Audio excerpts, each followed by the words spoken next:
Glória a Deus. Estamos aqui na casa da irmã Natália em Campinas, junto do Juan, Zé Lúcio e a Cida aqui do meu lado, né? Glória a Deus. Nós vamos então iniciar. Quem quiser fazer essa primeira oração, fica à vontade. Amém? Pode orar.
Sim. Amém, Senhor.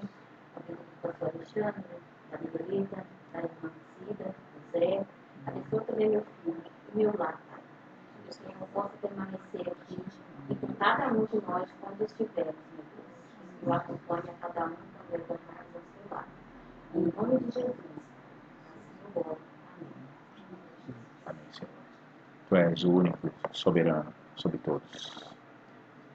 Ao único que é digno de receber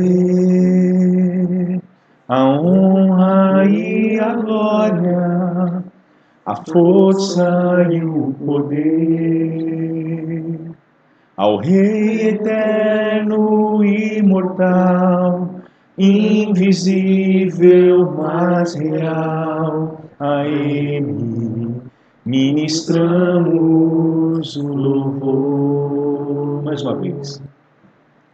Ao único que é digno de receber a honra e a glória, a força e o poder, ao Rei eterno e imortal, invisível, mas real, a Ele ministramos o louvor. Coroamos. Coroamos a Ti, ó Rei Jesus. Coroamos a Ti, ó Rei Jesus. Adoramos o Teu nome, nos rendemos aos Teus pés, consagramos todo o nosso ser a Ti. Consagramos todo o nosso ser a Ti. Coroamos mais uma vez. Coroamos a Ti, ó Rei Jesus. Sim. Coroamos a Ti, ó Rei Jesus. Adoramos glorificamos o teu nome, nos rendemos aos teus pés, consagramos todo nosso ser a ti, só a ti, Senhor. Consagramos todo nosso ser a ti, Jesus. Consagramos todo nosso ser a ti. Glorificado seja o nome do Senhor. Nossos corações estão abertos ao Rei dos Reis. Que teu Espírito fale com cada um de nós. Que cada versículo lido aqui possa ser transformador, renovador, que traga salvação àqueles que ainda não te conhecem, libertação àqueles que estão presos, luz àqueles que estão em trevas, cura àqueles que estão doentes, Senhor. Nossas vidas estão completamente escancaradas para que a tua voz soe em nossa alma, em nosso espírito. No nome de Jesus, nós te agradecemos por todas as coisas. Amém. Glória a Deus. O texto que nós vamos ler está em Colossenses, no capítulo 1. Só uma dificuldade minha vai ser o óculos aqui agora. Mas tá bom. Sua Bíblia não precisa de óculos. Com certeza. Aí, nossa, aqui. Olha, para ler. Tem que levar a distância. Pode pôr ali em cima ali, dá para ler. Bom, nós vamos ler. Vou pedir para que todo mundo leia, tem que ler com voz alta, tá? Para poder sair no microfoninho aqui. Nós vamos ler até. Deixa eu ver aqui. Até o versículo 23. Depois eu vou explicar versículo por versículo para nós compreendermos um pouco melhor. Então eu vou começar aqui, aí assim em sentido horário, assim, tá? Nós vamos lendo assim. Paulo, apóstolo de Jesus Cristo pela vontade de Deus, e o irmão Timóteo. Aos santos e irmãos fiéis em Cristo, que estão em Colossos, graças a vós e paz da parte de Deus, nosso Pai, e do Senhor Jesus Cristo. Graças damos a Deus Pai e nosso Senhor Jesus Cristo, orando sempre por vós. Desde que ouvimos da vossa fé em Cristo Jesus e do amor que tendes para com todos os santos, Por causa da esperança que vos está reservada nos céus, da qual já antes ouviste pela palavra da verdade do Evangelho, que já chegou a vós, como também está em todo o mundo, e já foi frutificando, como também entre vós, desde o dia em que ouvistes e conhecestes a graça de Deus em verdade. Como aprendestes a Epafras, nosso amado conservo, que para vós é um fiel ministro de Cristo, O qual nos declarou também o vosso amor no Espírito. por esta razão nós também, desde o dia em que ouvimos, não cessamos de orar por vós e de pedir que sejais cheios de conhecimento de sua vontade, em toda sabedoria e inteligência espiritual, a fim de viveres de modo digno do Senhor, para o seu inteiro agrado, frutificando em toda boa obra e crescendo no pleno conhecimento de Deus, corroborando em toda a fortaleza, segundo a força da glória, em toda a paciência e longanimidade com gozo, Dando graças ao Pai, que fez idôneos para participar da herança dos santos na luz. Ele nos tirou da potestade das trevas e nos transportou para o reino do Filho do seu amor, em quem temos a redenção pelo seu sangue, a saber, a remissão dos pecados. O qual é a imagem de Deus, invisível e primogênito de toda a criação. Pois nele foram criadas todas as coisas, nos céus e sobre a terra, as visíveis e as invisíveis, sejam tronos, sejam soberanias, quer principados, quer potestade. Tudo foi criado por meio dele e para ele. E ele é antes de todas as coisas, e todas as coisas subsistem por ele. E ele é a cabeça do corpo, da igreja. É o princípio e o primogênito, dentre os mortos, para em tudo tem a preeminência. Porque foi do agrado do Pai que toda a plenitude nele habitasse.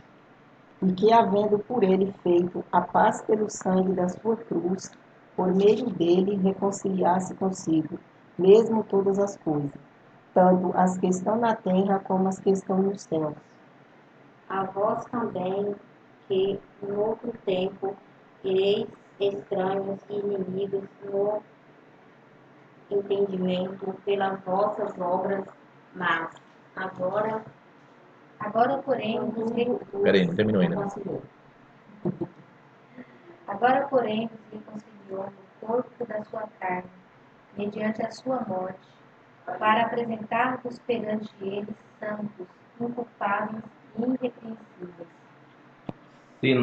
Se na verdade permanecedes fundados e firmes na fé, e não vos movedes da esperança do Evangelho, que tendes ouvido, o qual foi pregado a toda a criatura que há debaixo do céu, e do qual eu, Paulo, estou feito ministro. Amém. Até aí, somente. Glória a Deus. É bastante coisa, daria um livro aqui, se as partes fossem explicar tudo, mas eu quero fazer aqui um simples resumo de cada versículo. Primeiro a gente vai aqui se localizar. Colossenses, hoje, pertence à Turquia. Se você pegar lá o mapa, ele pertence à Turquia. Quando nós vemos aquelas 7 cartas do Apocalipse, as 7 igrejas da Ásia, nós vemos que Colossenses está praticamente na divisa, como uma cidade que é a divisa da outra, da igreja de Laodiceia, que era a cidade de Laodiceia, a 15 quilômetros de Éfeso. E se você seguisse essa estrada de Éfeso reto, você sairia lá perto de onde era o Éden, no início, que a Bíblia descreve, onde, na verdade, passa o rio Eufrates, que passava, que cortava o Éden. Então, é um local muito bíblico, só que hoje é pertencente ali à Turquia, países muçulmanos. Na época do apóstolo Paulo, era conhecido ali como Ásia Menor, foi um local onde o evangelho chegou e foi muito bem recebido. A cidade de Colossenses, original da época de Paulo, foi destruída, porque é um local, segundo a arqueologia e a geologia, onde as placas tectônicas se movem muito, então tem muito terremoto. E as cidades daquela época, um terremoto de hoje já cai, você imagina muito daquela época que às vezes era feita. Então é uma cidade que hoje, se você for lá, você não vai estar vendo exatamente o que eles viram. Tem ruínas e tudo que perduraram, algumas muralhas, alguma coisa assim, mas já é um outro contexto. Assim como Israel também. Se você for em Israel hoje, você não vê mais nada do que era mesmo da época de Jesus. Não se sabe exatamente quais os locais exatos. Muitas coisas mudam, tanto que em 50 anos atrás aqui em Campinas era bem diferente do que é hoje. Você imagina 2000 anos atrás o que não era, o que não foi. Então, Paulo, ele sauda os irmãos e envia, né, esta carta. Ele começa dizendo: Paulo, apóstolo de Jesus Cristo, pela vontade de Deus. Querendo dizer, eu sou apóstolo porque Deus me chamou, não é porque eu sou capaz, ou porque eu me formei em alguma faculdade e me tornei apóstolo. Foi porque Deus me chamou. Isso daqui mostra não só a humildade do apóstolo Paulo, mas a compreensão clara de que toda a obra que nós realizamos em Cristo Jesus, só a realizamos porque Deus nos chamou. E quando Ele chama alguém, Ele capacita essa pessoa. Não tem nada a ver com nossa capacidade intelectual, de experiência de vida. Deus não precisa de nada disso. Tanto é que o time que Jesus formou para entrar em campo na época eram de pessoas que não tinham experiência em nada daquilo que ele estava chamando-os, não é verdade? Olha só, você pega Pedro e André, irmão dele, eram pescadores, homens brutos. Pedro ainda muito mais do que os demais. Nós pegamos João e Tiago, outros dois irmãos jovens, que trabalhavam também na beira do rio, pescando. O outro era cobrador de impostos. E aí você vai pegando aquele grupo de pessoas. Uma mulher era uma endemoniada. Jesus expulsou 7 demônios dela, que foi Maria Madalena, que era Maria de Magdala, cidade que ela morava. Tantas outras pessoas, um era cego, outro aleijado, que Jesus curou. Você imagina o time que ele construiu para levar o evangelho a todas as nações. A nações cultas, como eram na época considerados a cultura mais rica em filosofia, que era a grega, o poderio romano, homens completamente despreparados para isso. Paulo era um homem que tinha já uma cultura muito elevada, foi também usado por Deus, mas ele reconhecia que tudo o que ele havia construído e sido no passado, nada mais era do que esterco. Ainda que esterco tenha sua utilidade, mas é somente para se jogar na terra e se preparar a terra em si, né? Preparar ali o plantio, o cultivo que será feito. Então ele começa dizendo algo que nós precisamos atentar e também termos esse mesmo espírito, essa mesma convicção. Tudo que nós fazemos é porque Ele nos chamou, é porque Ele está conosco. Não é porque somos tais ou somos bons. Mesmo Jesus, sendo quem era, não aceitou o título de bom. Quando o jovem rico chegou até ele e disse, bom mestre, ele falou, por que me chamas de bom? Só Deus é bom. E ele estava ali em forma completamente humana. Ele havia se esvaziado completamente de seus atributos divinos. Então ele não aceitou, mesmo sendo moralmente perfeito, santo, sem nunca ter pecado. Imagina uma coisa dessa. Nós. O que é? Ah, tá. Ah, tá bem. E nós? Se acredita muitas vezes na habilidade humana, né? Do tipo assim, Deus precisa de mim. Obrigado.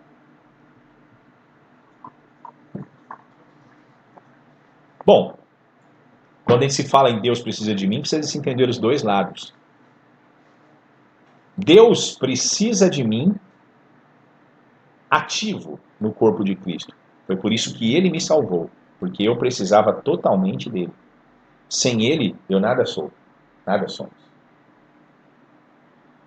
Então Paulo, ele deixa bem claro que ele era apóstolo pela vontade de Deus e o irmão Timóteo, que estava com ele, onde ele estava escrevendo a carta, dizendo aos santos, né, eles tinham, isso daqui não era uma brincadeira, tá? Quando eles chamavam a igreja de santos, é porque todo filho de Deus é santo. Ou pelo menos deveria ser. Não é verdade? Tem gente que acha que isso daqui era tipo uma ironia que ele fazia, porque nós não passamos de miseráveis pecadores e outros papos que eu não vou entrar aqui hoje, mas não, ele estava sendo sincero. E irmãos, que ele diz, fiéis em Cristo, que estão em Colossos, graças a vós e paz, da parte de nosso Deus, nosso Pai, e do Senhor Jesus Cristo. Ele estabelece como, não uma norma, mas como um princípio, eu acredito já eterno, que Cristo transferiu para os apóstolos. Quando Jesus se ressuscitou, ele disse, paz seja convosco. Normalmente, quando os anjos aparecem para nós, eles dizem, paz seja com você.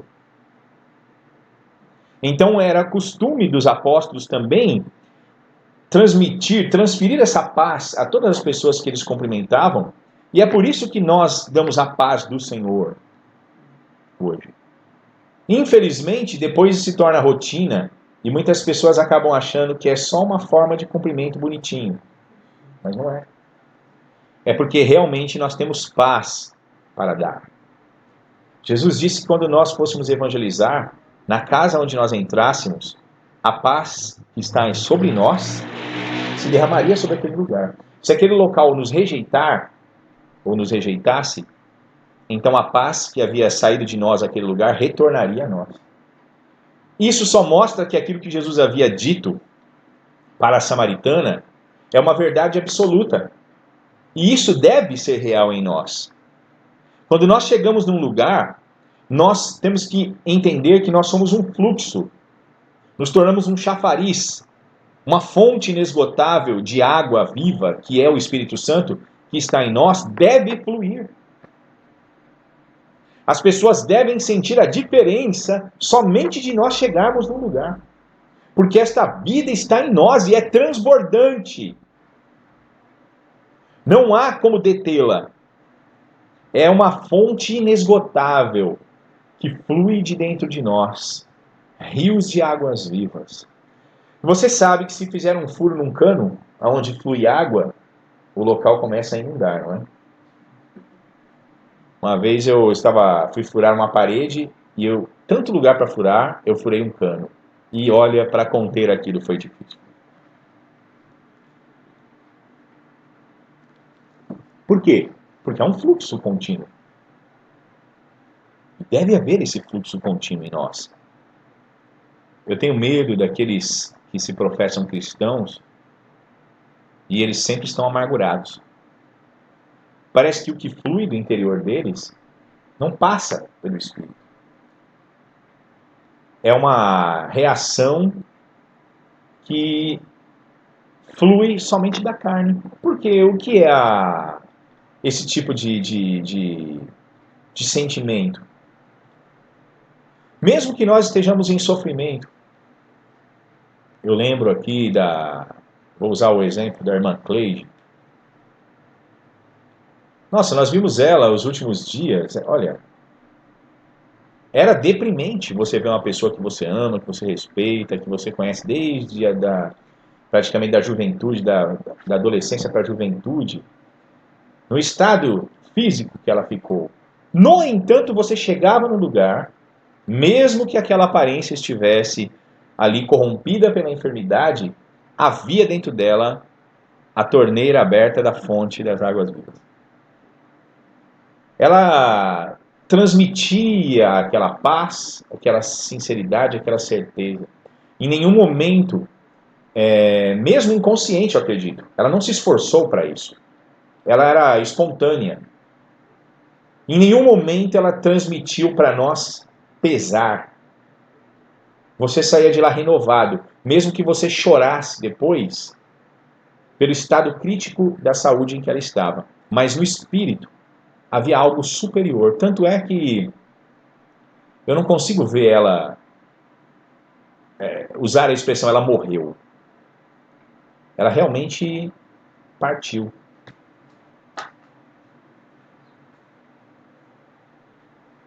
Por mais que as nossas lutas sejam grandes, não há como conter um rio poderoso como o do Espírito Santo em nós. Então, precisamos ter a nossa vida completamente centralizada no Espírito, para que as pessoas que nos cercam sejam tocadas por Deus. Para que elas experimentem os dons que Deus nos deu.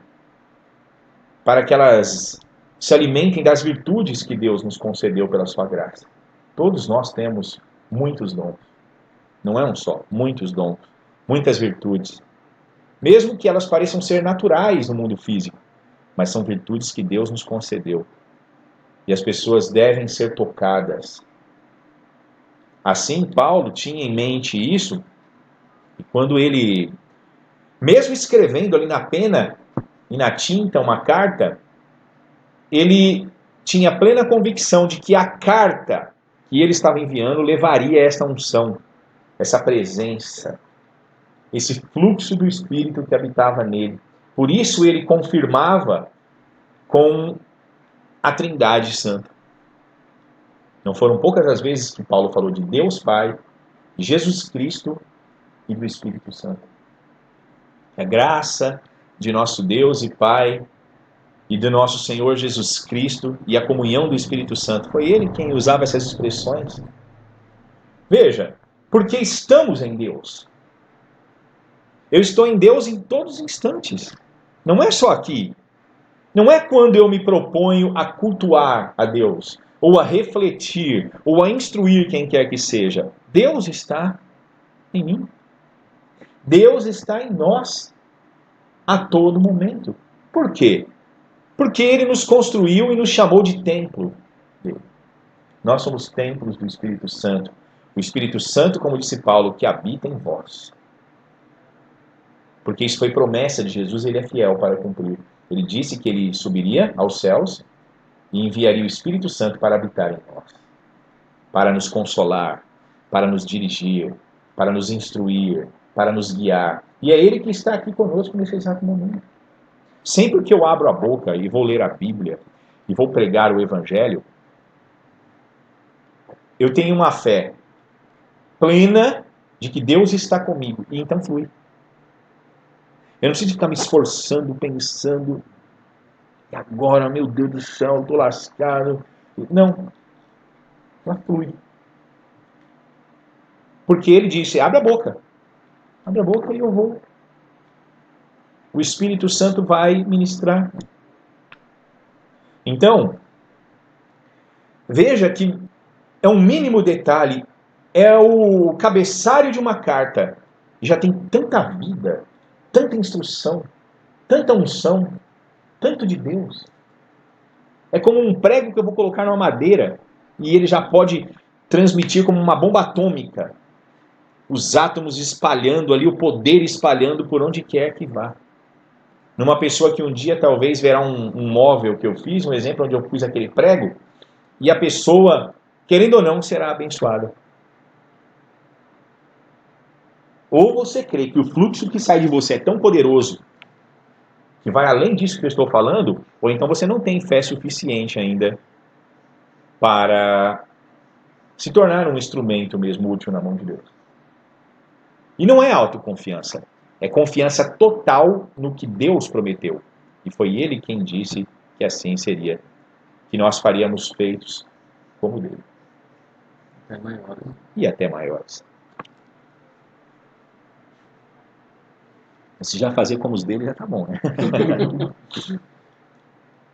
Graças damos a Deus, versículo 3, Pai de nosso Senhor Jesus Cristo, orando sempre por vós, porquanto ouvimos da vossa fé em Cristo Jesus e do amor que tendes para com todos os santos, por causa da esperança que vos está reservada nos céus, da qual já antes ouvistes pela palavra da verdade do Evangelho, que já chegou a vós, como também está em todo o mundo, e já vai frutificando, como também entre vós, desde o dia em que ouvistes e conhecestes a graça de Deus em verdade. Como é gostoso saber que as pessoas que você levou o Evangelho e compartilhou estão produzindo frutos. Tão prazeroso quanto alguém que plantou uma árvore e vê os frutos dela brotando. Como é gostoso você plantar uma árvore e depois do tempo certo você colher o fruto e degustar aquele fruto. Fazer um suco daquela fruta. Se alimentar dela. E é interessante porque é uma parábola, né? Uma alegoria da vida. Nós pregamos o Evangelho e nós nos alimentamos com o prazer da alegria em ver uma pessoa frutificando no Evangelho.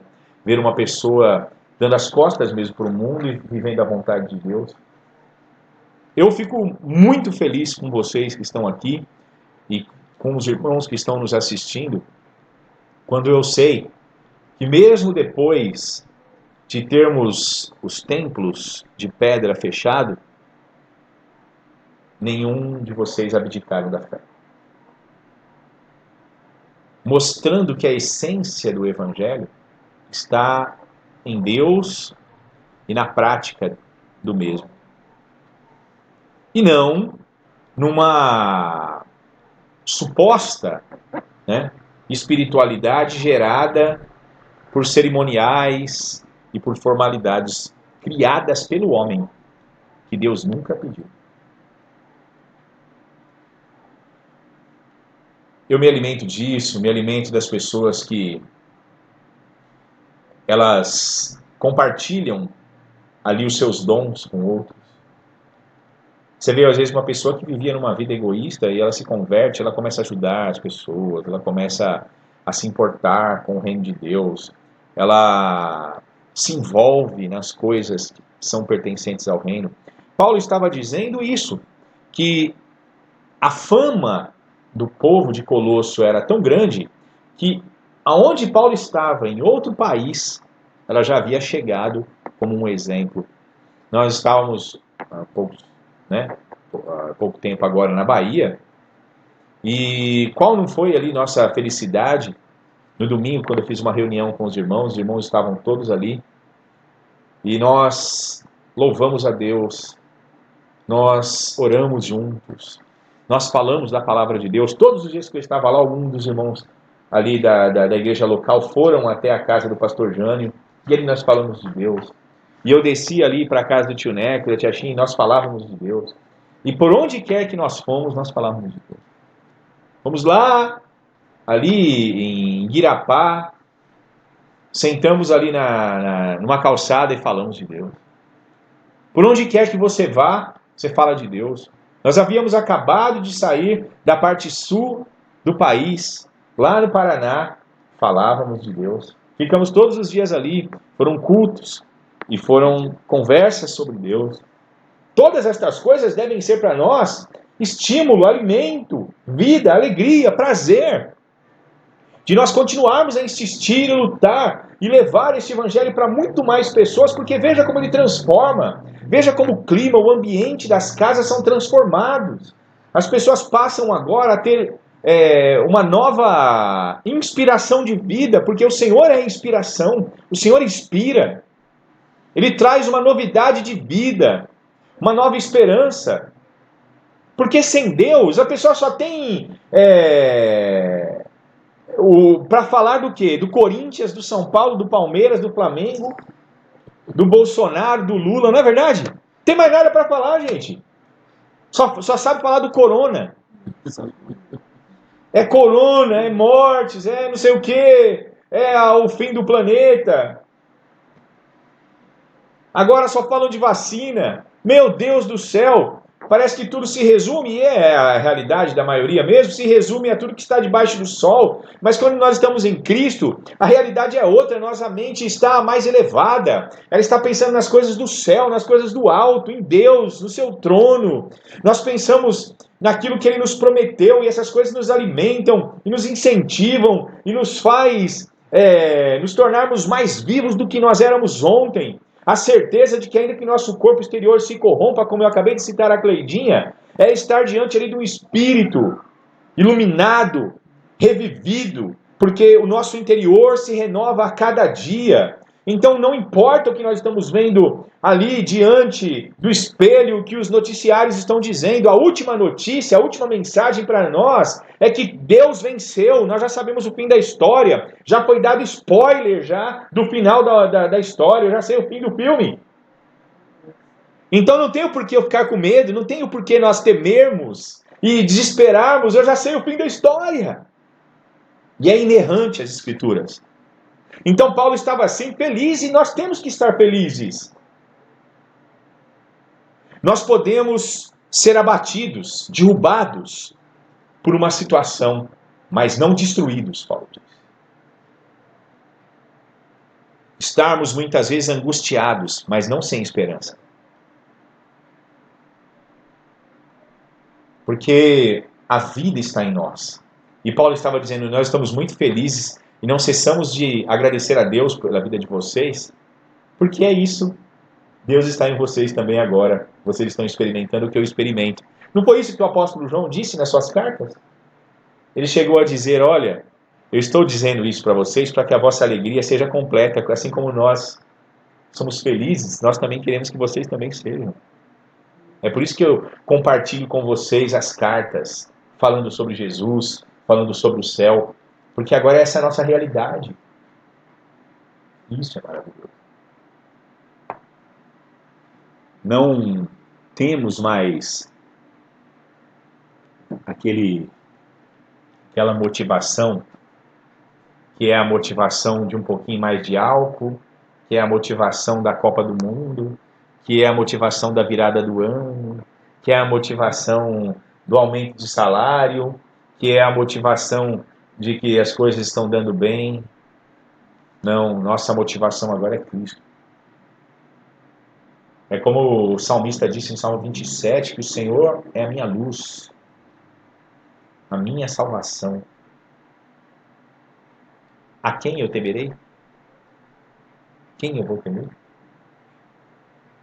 E essas outras coisas que você citou não faz mais tanta faz diferença nenhuma, né? Será que alguém aqui chora por saber que o Brasil perdeu da Alemanha de 7-1? Ainda? Tem gente que chora. Tem gente que está até hoje assim, eu não acredito. Mas eu não acredito. Nós sabemos que a vida aqui na Terra não é fácil. Jesus, ele mesmo afirmou isso daí. Não é tão simples assim. No entanto, a vida lá em cima no céu é maravilhosa. E nós temos de estar felizes com isso. Precisamos lembrar de onde nós viemos e saber agora com alegria para onde nós estamos indo. Saber que nós estamos indo para o céu, gente. Nós não estamos indo para o apocalipse, nós não estamos indo para o confronto final com o inimigo, nós não estamos indo para a batalha do Armagedon, nós não estamos indo para o milênio. Isso daí é só uma transição, é só metade do caminho. Nós estamos indo para o fim dele, que é o céu. Nós somos peregrinos em terra alheia, já não é mais nossa. Nossa pátria é celeste. Pensar nessas coisas deve ser, para nós, por isso Jesus disse que temos que ser como uma criança, como aquela criança que está esperando o dia que ela vai no parque de diversão, no dia que ela vai ganhar a primeira bicicleta, no dia que vai ter a festa de aniversário, no dia em que ela vai fazer uma viagem, aquela ansiedade que se mantém até a conclusão.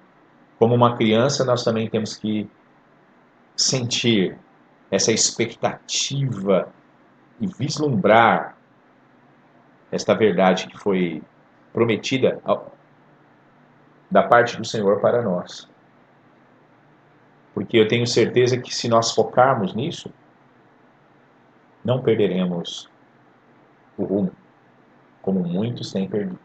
Quando Jesus contou a parábola do semeador, ele disse que um grupo de pessoas receberá com muita alegria a palavra. Mas virá o tempo da tribulação, das dificuldades, e as coisas, os bens materiais, as riquezas deste mundo, e eles se escandalizarão. E o fruto, e se tornarão pessoas com frutos ressequidos. Quando você vai numa árvore e aquele fruto não vingou, você faz o quê? Não faz nada. De nada adiantou. Mas olha só, o foco não é o céu? Eles focaram nas riquezas, focaram nas tribulações e focaram nas coisas do mundo. Tirou os olhos, Hebreus capítulo 12, versículo 2. Nós temos que estar olhando para Jesus, autor e consumador da nossa fé. Se tirarmos os olhos de Cristo, cairemos. Quando Satanás pensou que era alguém, ele só pensou porque ele tirou os olhos do trono de Deus. E por isso caiu como uma estrela, como uma fagulha que muitas vezes rasga o nosso céu, como nós vemos muitas vezes. Tirou os olhos de Cristo, caiu.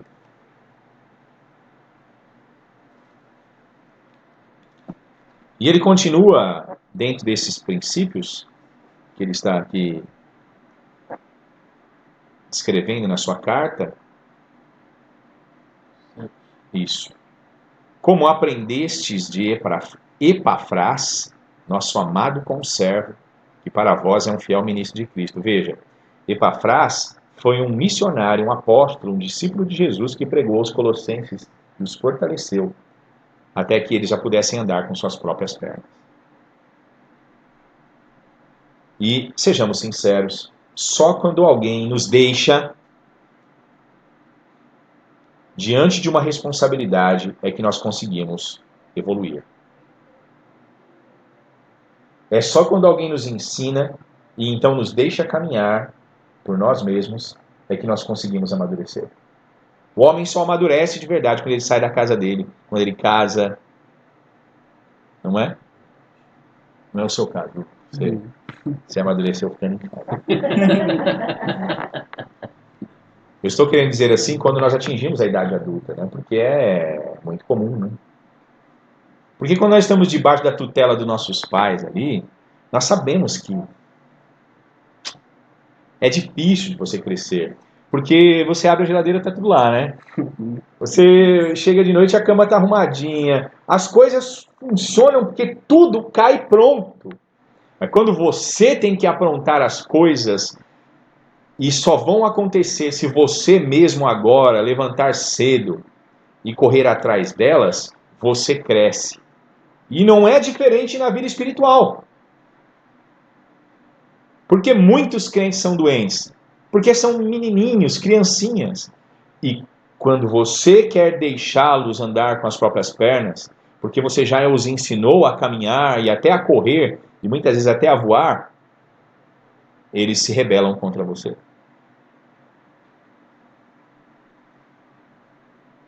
A vida, quando nós vemos aqui, fluindo nessas igrejas que Paulo elogiou, fluiu porque cada um assumiu a sua responsabilidade no corpo de Cristo. E é maravilhoso quando cada um de nós cresce. Paulo foi enfático em 1 Coríntios 13, rebatendo ali a superficialidade da fé da igreja de Corinto. Ele disse para eles assim, olha, quando eu era menino, eu transcorria como menino. Eu fazia coisas de menino. Mas quando eu passei a ser homem, quando eu cresci, quando eu amadureci, deixei as coisas de menino. Paulo chegou a dizer aos Filipenses, né, de forma muito clara no capítulo 2, eu aprendi a me contentar com o que tenho. Aprendi a ter em abundância e a padecer necessidade. Tudo eu posso naquele que me fortalece. A maturidade de Paulo chegou ali na revelação que ele trouxe. Já não sou mais eu quem vivo, mas Cristo vive em mim. Gente, como é bom o homem entender o que é a vida. Ele olha para trás e pensa, quantas besteiras eu fiz. Como eu posso ter falado, agido, tratado este ou aquele, feito isso ou aquilo. Quando o homem chega nesse nível, ele pode se tornar um homem poderosamente usado pelo Espírito Santo. E deve ser assim na nossa vida espiritual. Quando eu não tenho alguém cotidianamente me ensinando a Bíblia, eu devo buscar a instrução diretamente no Espírito, na palavra. Quando eu não tenho alguém ali do meu lado para me dar as mãos numa oração, eu tenho que fechar a porta do meu quarto, dobrar os meus joelhos e buscar ao Senhor. Eu tenho que aprender a buscá-lo, a louvá-lo, a adorá-lo e a servi-lo. Ele diz aqui que Epafrás, no versículo 8, havia declarado que este povo de Colossenses também amava no Espírito. E por esta razão, ele diz no versículo 9, nós também, desde o dia em que o ouvimos, não cessamos de orar por vós e de pedir que sejais cheios do conhecimento da sua vontade, em toda a sabedoria e inteligência espiritual. Paulo disse, eu oro para que vocês compreendam cada vez mais a vontade de Deus. Porque, afinal de contas, o que é ser cristão?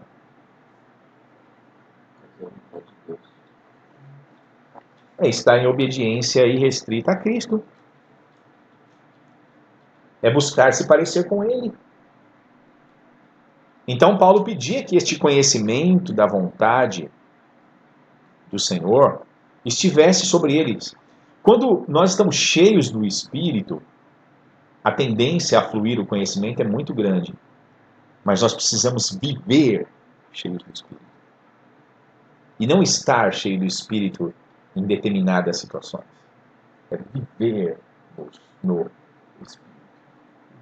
É termos aquele prato de comida na hora que nós vamos nos alimentar como um momento de adoração profunda, porque você está em contato direto com o milagre do Criador diante dos seus olhos. Ele alimentando você. Então não é um simples prato de comida, um simples momento de alimentação. É um momento de adoração. É um momento de invocação a Deus, de agradecimento, de louvor verdadeiro, puro. É não perder essa sensibilidade em nenhum instante. É viver no Espírito. Estar nele, andar nele, viver nele, Paulo diz.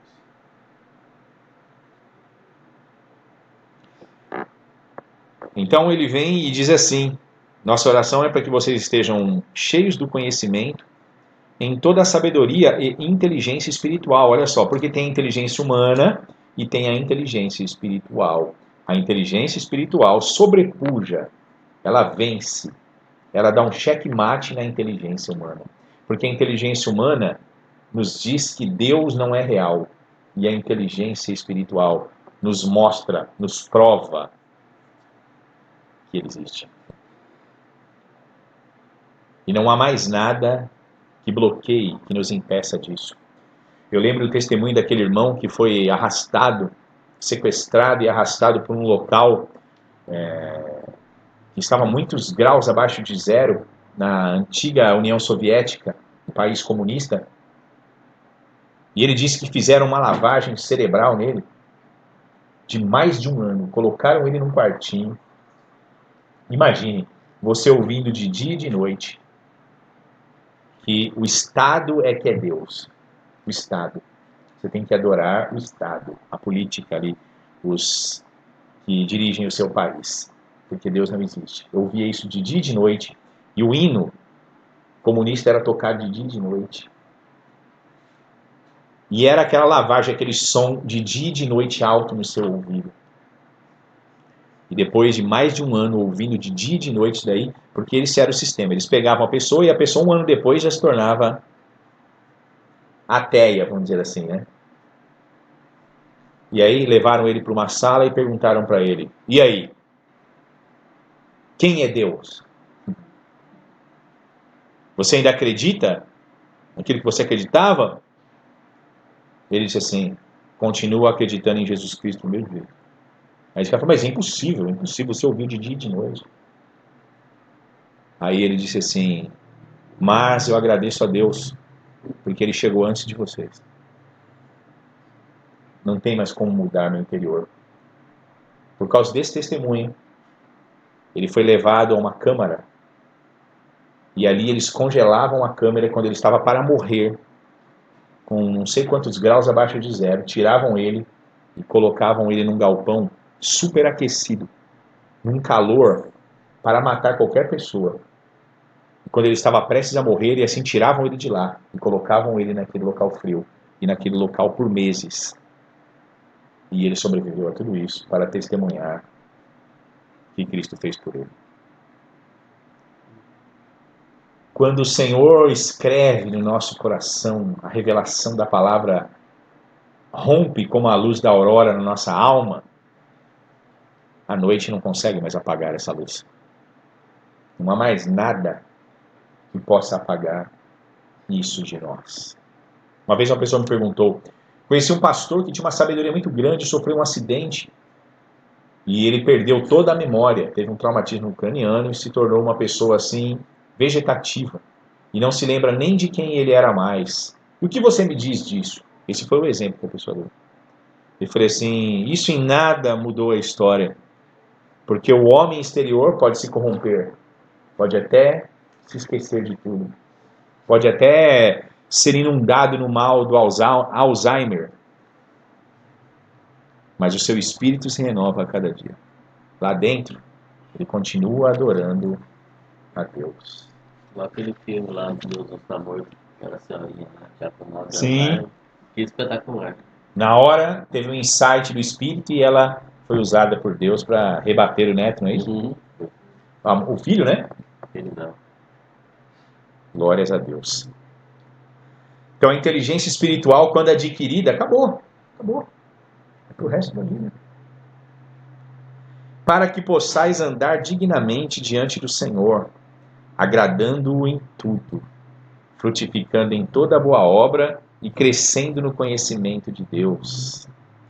Ele diz assim, olha, essa inteligência, essa sabedoria de Deus só vai trazer benefícios, porque isso fará de vocês filhos agradáveis a Deus, filhos benditos, filhos que serão louvados pelo Pai, que o Pai olhará e poderá dizer, como disse para Jesus, tu és meu filho amado, em quem eu me comprazo, quer dizer, em quem eu me alegro, em quem eu me regozijo. Corroborados, como o texto diz aqui, fortalecidos em toda a fortaleza, segundo a força da sua glória, em toda a paciência e longanimidade com alegria, dando graças ao Pai que nos fez idôneos para participar da herança dos santos na luz. Ele diz assim, vocês estarão sempre fortalecidos naquilo que é mais forte, que é a força da glória de Deus em vocês. Porque se Deus está em nós, então nós somos luz. Quando Jesus disse, vós sois a luz do mundo, ele não estava falando especificamente de nossa estrutura, mas de que nós seríamos a lâmpada e Deus a luz. Apague aqui, para você ver essa cozinha, desligue a luz, né? Só ficará a lâmpada apagada. A energia será cortada. Essa energia é o Espírito de Deus que está em nós, ativo. Então nós somos a lâmpada que brilha mais do que os astros que estão no firmamento. Vocês irão resplandecer com as estrelas no céu. Isso não é pouco não, gente. Isso é maravilhoso. É bom que a força não vem de nós, vem dele. Nós somos só uma lâmpada. Basta só se entregar. E a luz brilhará. E ele usa uma expressão muito grande, né? Dando graças ao Pai, que nos fez idôneos, quer dizer, que nos tornou capazes, responsáveis, para participar da herança dos santos na luz, daquela glória, daquela riqueza insondável que Cristo conquistou com o seu sacrifício. E isso será repartido com todos nós, com todos aqueles que estão no Senhor. Ele nos tirou da potestade das trevas. A palavra potestade significa poder. Então ele nos tirou do poder das trevas e nos transportou para o reino do Filho do seu amor. Ele nos tirou de lá porque ele é Deus. Ele é o Todo-Poderoso. Porque o inimigo não é de nada. Ele já perdeu. Ele foi derrotado. E breve o Senhor colocará ele debaixo dos nossos pés. Ainda ele não está, mas breve ele será colocado debaixo dos nossos pés. E precisamos tomar posse mesmo desta realidade, porque nós somos soldados de Deus. Um soldado não tem medo. Ele dá a vida se preciso for, porque ele sabe o que ele está defendendo. Não estamos lutando como quem está dando soco no ar. Nós sabemos que a nossa luta é real, é verdadeira. E que em Cristo nós somos triunfantes, vitoriosos. Então, nós hoje fazemos parte do reino maior, do reino único. Reinos poderosos se levantaram sobre essa terra, reinos que foram alimentados por demônios, pelo próprio diabo, como a Babilônia. Mas ruíram. Quando Deus mostrou, naquela revelação que Daniel trouxe, do sonho de Nabucodonosor, daquela estátua, todos os reinos ali, de todos os tempos edificados, mas o pé de barro, metal, ouro, tudo muito forte, mas o pé de barro. E então uma rocha lançada sem mão humana veio como um meteoro e bateu naquela estátua e a despedaçou e nada sobrou. E então Daniel disse: este é o reino que durará para todo sempre. É o reino do Senhor. E nós fazemos parte de nada mais, nada menos do que este reino, que despedaçará todos os reinos da terra. Eles serão como pó, como nada, como um montouro comparado a ele. Então, eu penso assim, se Salomão foi capaz, eu vou fazer aqui agora uma junção do que Jesus disse. Jesus disse que nem Salomão em toda a sua glória se vestiu como um lírio, como uma flor do campo. E eu faço aqui uma junção. Se os servos deste Salomão se vestiam melhores do que muitos reis, vocês imaginam nós, que somos filhos do Deus Altíssimo, fazemos parte do reino de Jesus Cristo. Imagina as nossas vestes no mundo espiritual. Imagina a nossa autoridade. É todo mundo xerife, meu. Entendeu? É ali, ó, a insígnia da autoridade dizendo assim: enviados pelo rei. Nós somos missionários do Senhor. Como Paulo disse, embaixadores de Deus. Ele disse: eu vos envio. Eu vos envio. É a autoridade dele. Aquela autoridade que o centurião não duvidou, dizendo para Jesus: basta uma palavra tua, o senhor não precisa nem de ir na minha casa, e o meu servo será curado. Este mesmo Senhor disse: eu vos envio, e nós temos que crer mais do que este centurião, de que nós temos essa autoridade. Sujeitando-nos a Deus, oferecendo resistência ao diabo, e depois batendo um no ombro do outro, dizendo assim: quem é aquele que foge à nossa frente? E ele fugirá de vós. Isso daqui não é um quadro da eternidade. Isso é um quadro aqui embaixo. Um quadro nosso, da igreja, da qual as portas do inferno não podem prevalecer contra ela. Nós somos a igreja de Jesus Cristo. Nós temos a autoridade de Deus. Nós fazemos parte daquele reino das trevas e sabíamos o quanto aquilo é terrível, o quanto aquilo é sujo. E também nós pudemos, pela experiência própria de termos sido transportados com mão poderosa de lá, saber o quanto aquele reino também é frágil e fraco diante do reino de nosso Senhor e Salvador Jesus Cristo. Não há por que ter medo, soldados de Deus. Vamos eleger aqui, levantar as bandeiras do nosso batalhão, do nosso grupo, não importa enquanto nós estamos fisicamente, porque maior é aquele que está conosco, e muito mais a soma daqueles que somam a nós em adoração a Deus do que aquele que está no mundo. Nós fazemos parte, Paulo disse, e eu creio de todo o meu coração, do exército do Deus vivo. do reino do Filho do seu amor. Isso não é pouco, não. Não é pouco. Em quem temos a redenção pelo seu sangue, a saber, a remissão dos pecados. Em quem nós somos perdoados. Esse reino é maravilhoso. Ele nos lava, nos purifica, nos sara e nos veste. Nós éramos filhos pródigos, ele nos recebe, nos põe um anel no dedo, um vestido limpo, novo, cheiroso, com o perfume de Cristo. Porque aquela roupa que o filho pródigo recebeu, provavelmente era a roupa de seu irmão. Era a roupa do filho. Roupa de filho. Tem o perfume do filho. Sandálias novas, vestidos novos, vida nova, uma vida que brilha no mundo espiritual. Não deixemos que nada deste mundo nos engane, dizendo que não somos nada, que não servimos para nada. Quem acata esse princípio, esse pensamento, tem que entender que levou uma flechada de Satanás. Um dardo dele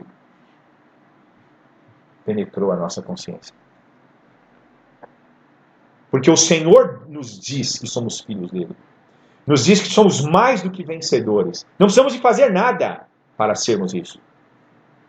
Se fizermos, glória a Deus. E se não fizermos, como disse o apóstolo Paulo, revendo, e eu volto aqui naquilo que o próprio Davi disse em um de seus salmos, que nós somos muito bem-aventurados, porque nós fomos salvos sem termos feito nada. Se fazemos, amém. Glória a Deus. Glória a Deus. Mas mesmo sem fazer nada, nós somos filhos de Deus ainda.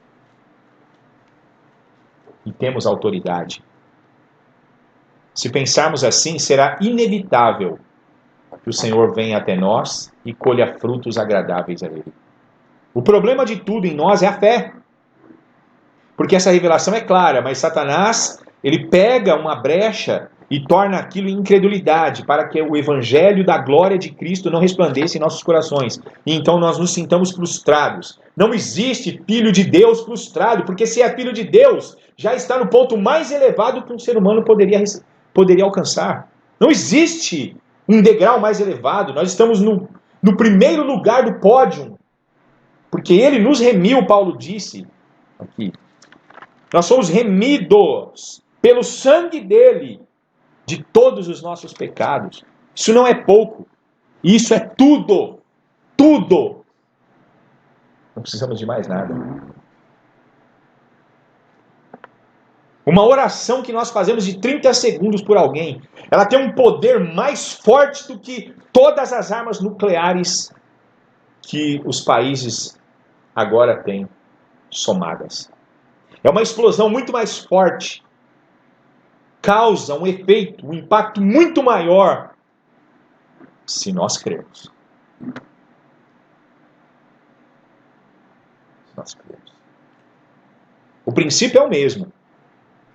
Nós somos um fluxo que não para de dentro de nós. Nós temos um fluxo que é o Espírito Santo dentro de nós, que não para, jorra de dentro de nós. Rios de águas vivas. Jorra, jorra, jorra. Não para, não para, não para, não para. Jorra dele, não é de nós mesmos. E aí ele diz que isso não é pouco, porque Jesus, que nos remiu, versículo 15, é a imagem do Deus invisível. É aquilo que ele disse para Filipe, quando ele disse, mostra-nos o Pai, em João 14, nos basta. Jesus disse, estou há tanto tempo com vocês e não me conhecem ainda? Quem vê a mim, vê o Pai. Como dizes tu, mostra-nos o Pai? Crês tu que o Pai está em mim e eu estou nele? Crede pelo menos pelas mesmas obras. Entendeu? Ele falou, vocês não foram remidos por um rei aí. Não foi a polícia que livrou vocês. Não foi o exército. Não são os guardas-costas ou seguranças desse mundo. Foi a imagem do Deus invisível. Foi o próprio Verbo. Ele está dizendo assim: a salvação de vocês é tão certa, as promessas são tão verdadeiras, a verdade dele é irrefutável. Ele vos salvou, porque o Verbo é Deus. Se fosse o arcanjo Miguel, se fosse o anjo Gabriel, se fosse qualquer outro anjo, nós já poderíamos ter uma certa firmeza. Mas não há como ter dúvidas quando a questão daquele que nos comprou é o próprio Cristo. Esse não tem o que se preocupar. Porque nele, quer dizer, em Jesus, foram criadas todas as coisas que há nos céus e na terra, visíveis e invisíveis, sejam tronos, sejam dominações, sejam principados, sejam potestades, tudo foi criado por ele e para ele. Ele está dizendo aqui, viu? Vocês voltaram para o lar. Vocês voltaram para o centro da vontade do Criador. Não há o que temer. Foi ele que criou todos os poderes. Então não precisam temer. Vocês estão com ele agora. Estão muito bem resguardados. Tudo foi feito por ele e para ele. Então ele tem autoridade sobre tudo. Ele é a cabeça de todas as coisas. De tudo. Todos os reis da terra, todos os demônios e anjos do céu, todos se submetem. Tudo se submete ao poder da sua palavra, ao seu verbo que nos salvou. Ele é antes de todas as coisas e todas as coisas subsistem por ele. Veja, ele só está aqui acentuando a garantia desta nova vida. Vocês concordam que não há o que temer? Não há o que duvidar? Porque a garantia é muito grande. Quem assinou o cheque aqui é muito forte. Este fiador aqui é aquele que tem crédito em todas as partes do universo, espiritual e físico. Entende? Ele disse e pronto, acabou. Acabou. É. Mas qual é o teu nome, Senhor? Se ele me perguntar, meu nome, vai lá e diz que eu sou o que sou, né? Que te enviou. Está preocupado com isso? Preocupado com tantas coisas, né? Tanta coisa. Deus está mandando o cara aí, mas eu preciso de falar o nome, vai que eu não falo, ele me mata lá, né? E Deus, nesse momento, foi até uma ironia. Por quê? Porque ele disse, não precisa de nome nenhum. O eu sou está te enviando. É isso aí, falando daí para ele.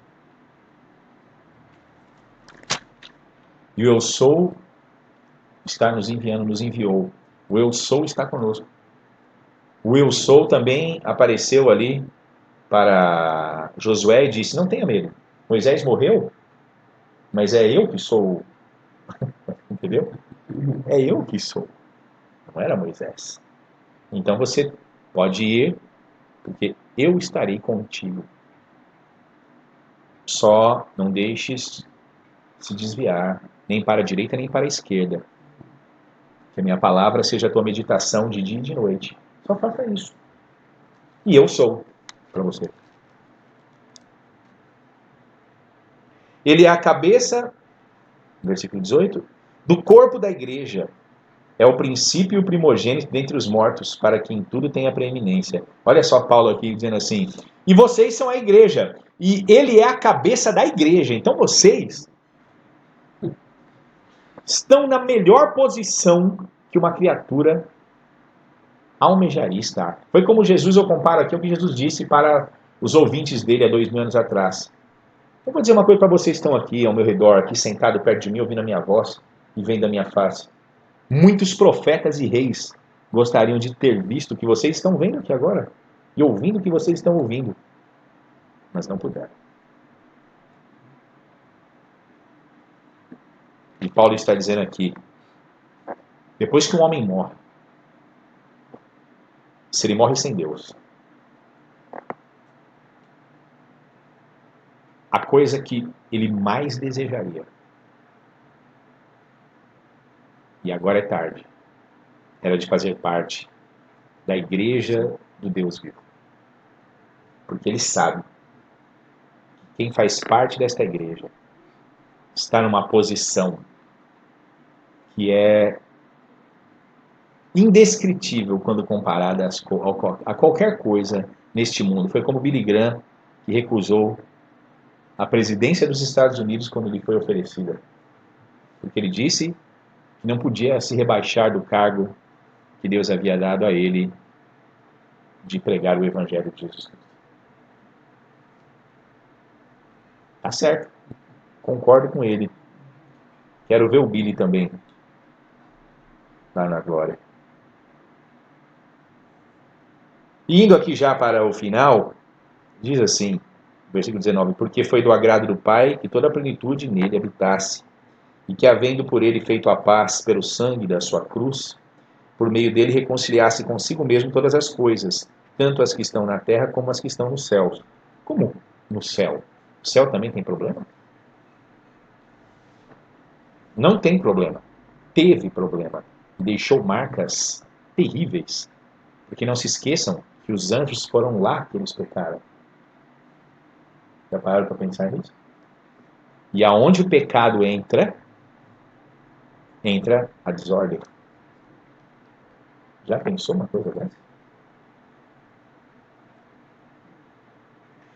Quando Cristo disse está consumado, ele estava reconciliando a terra e o céu. A purificação dele é lá em cima. Vocês já notaram? Que ele derramou o sangue aqui embaixo e purificou aqui, e ele entrou com o seu sangue lá? Por que vocês acham que ele entrou com o sangue dele lá, no céu? No verdadeiro santuário de Deus? Para trazer o quê? O alinhamento novamente da santidade de Deus. Porque o pecado se originou lá, e não aqui embaixo. Terrível isso. Mas Cristo estando agora uma vez no céu, a sua redenção é plena, no céu e na terra. Tudo está reconciliado com Deus, novamente. Com o Pai. Profundo, hein? A vós também, que no outro tempo eres estranhos e inimigos no entendimento, pelas vossas obras más, agora contudo vos reconciliou no corpo da sua carne, pela morte, para perante ele vos apresentar santos, irrepreensíveis e inculpáveis, se na verdade permanecerdes fundados e firmes na fé, e não vos moverdes da esperança do evangelho que tendes ouvido, o qual foi pregado a toda criatura que há debaixo do céu, e do qual eu, Paulo, estou feito ministro. Eu encerro com o que Paulo disse aqui. Todavia, porém, nós ainda não chegamos lá. Então, o que Deus pede de nós, Paulo estava dizendo de vós, é que vocês se mantenham firmes, na certeza dessas coisas que foram aqui hoje explanadas. Como Paulo havia dito para eles, não se desviando nem para a direita nem para a esquerda, vivendo uma vida num caminho reto, de irrepreensibilidade, de maturidade, de santidade. Porque eu encerro até com o que Jesus disse várias vezes. Aquele que perseverar até o fim será salvo. Eu digo isso com bastante temor. Porque se eu voltar no tempo, há 15 anos atrás, 17 anos atrás, eu via um povo na minha frente, em concordância, de mãos dadas, orando, chorando, pregando, se envolvendo. Muitas dessas pessoas hoje não servem mais a Deus.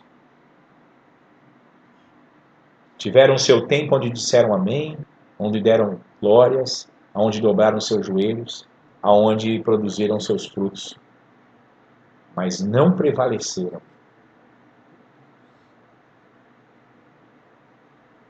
O que será de nós, se nós vivemos mais 50 anos nessa terra ainda?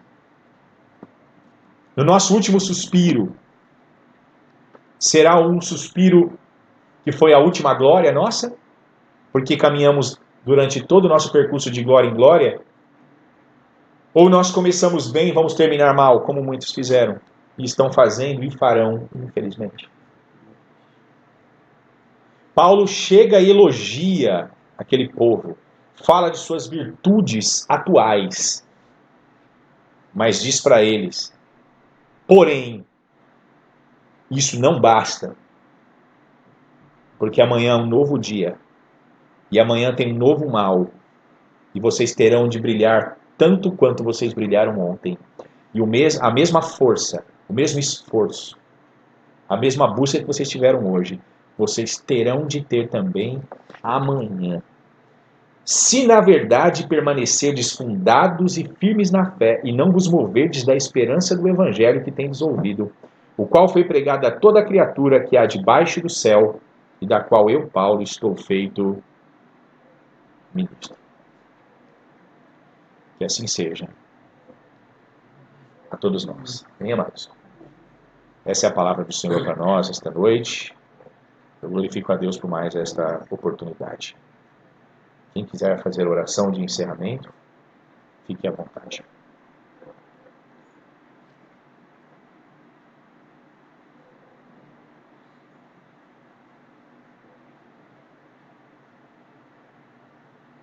Podem orar, irmãos. Podem orar. Não precisa esperar mais não. Pode orar. Senhor, meu Deus e Pai, Deus querido, obrigado, Senhor, obrigado, Pai.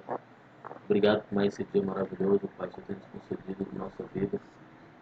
Obrigado, Pai, por essa palavra maravilhosa que você tem colocado em nossos corações. Pai amado, Deus querido, que nós possamos estar cada dia, Senhor, firme na Tua presença, para que nós possamos, Senhor, ser um desses, Pai, que persevera até o fim da nossa vida, porque sabemos que só lá teremos a nossa vitória, Pai. Pai amado, Deus querido, que Tu possas nos proteger a cada dia e levar os nossos irmãos em paz para os Teus lares, para que seja seguro em Tuas mãos, Pai, e chegue nos seus lares com segurança. Pai amado, Deus querido, que eu possa abençoar cada irmão que vai ouvir essa palavra, que esteja ouvindo essa palavra, Senhor, amanhã ou depois. Toma nas Tuas mãos poderosas a vida de cada um, Senhor, para que possa, Senhor, fazer efeito em seus corações, porque sabemos, Pai, que todas as vezes que ouvimos a Tua palavra de bom grado, colocando nos nossos corações, ela faz efeito em nossas vidas, Senhor. Que nós possamos, Senhor, receber do Teu amor, do Teu carinho para com todos nós, Pai. Sabemos que o Senhor nos trata assim, Senhor, porque sabemos que nós somos Teus filhos.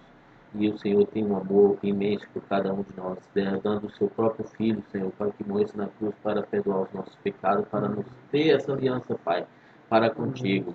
Então sabemos, Pai, que são coisas grandiosas diante de Ti, Pai. Que o Senhor possa estar segurando em nossas mãos, nos dando força cada dia, Pai, que nós possamos permanecer no Teu caminho para todo sempre, Pai. Amém. Amém, Jesus. Tchauzinho aqui de Campinas, os amados. Até a próxima reunião transmitida ao vivo ou presencial aí na sua casa, em nome de Jesus. Amém?